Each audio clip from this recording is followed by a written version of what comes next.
Quite simply and straightforwardly, art was created by the Creator of all. He created to reveal his heart and his nature. And art is the language of the heart of being. For the human being created in the image of God, there must be some form of creative expression in order to keep the heart alive and healthy. God has given us the gift of imagination. That is the ability to see and sense beyond our physical sight and senses.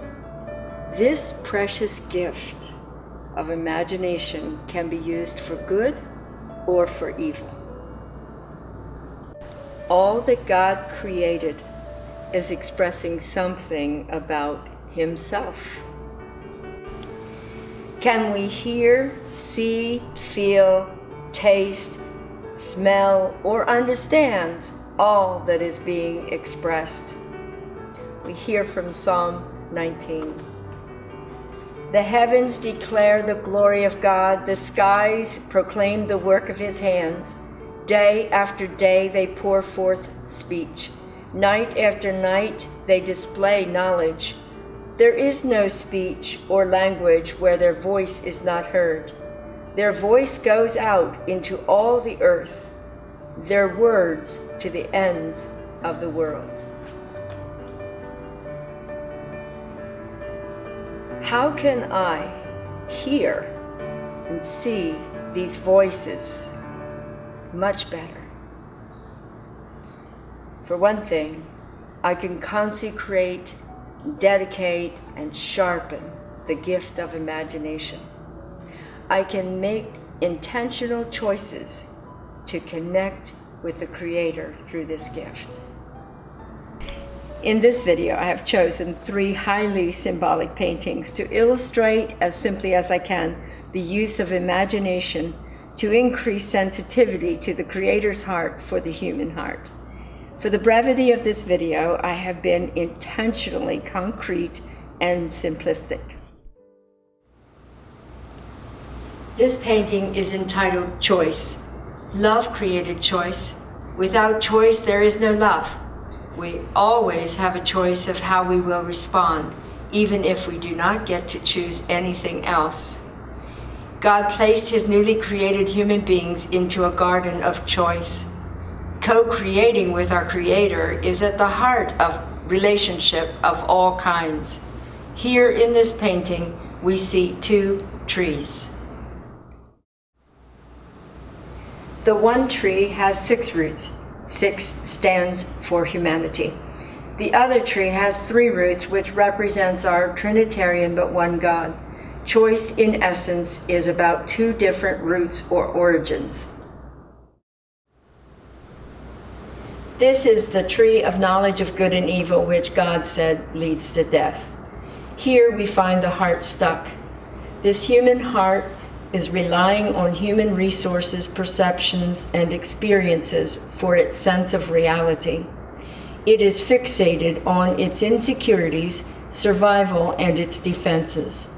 This heart is trying to live, but is striving to define real life. In contrast, we see abundance, fullness of life and color in the tree of life, gushing with living water.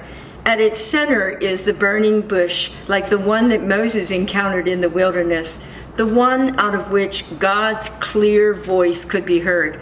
The bush on fire, but still fully alive. It was holy ground. Within the leaves of this tree, we find some various symbols which point to particular art forms. When artistic expression is given to God, consecrated, sought to be a purified expression of the heart of the ultimate Creator, something wonderful happens. By the grace of God's holy love, choice gets revealed to the heart stuck in the tree of knowledge of good and evil. Through the purified artistic expression, the heart of the Creator once again calls the human heart to himself, the source of love and endless creativity. the Creator calls to the striving and dying heart. There are more options. You can choose to find me in and through all your brokenness. Sooner or later in our broken world, we all come to a place of a broken, torn heart. And some people experience such a tear that they feel that choices toward healing is hopeless. Increased hope and awareness for healing choices comes when we learn to bleed into the cross of Christ, the finished work of Jesus. We don't bleed everywhere in all relationships or experiences. We learn to take our pain to Jesus so that we can increase our hope in healing. And then Holy Spirit hovers over our heart and brings us into the fullness of His love and His grace. Here is a heart that creatively responds and chooses healing hope. Greater levels of trust develop. This is when we have experienced the rewards and the emergence of real life. We open up the dry deserts and even dead parts of our hearts to the living water that flows from the tree of life. Living water flows from the heart of God through our hearts and out to others. Artistic expression is all about choices. Choices in the making of the art and choices in the receptivity of the art. God intended the arts to be invitational and a means of realizing how beautiful life is when lived in harmony with the Creator. Art is the language of the heart of being in our loving Creator.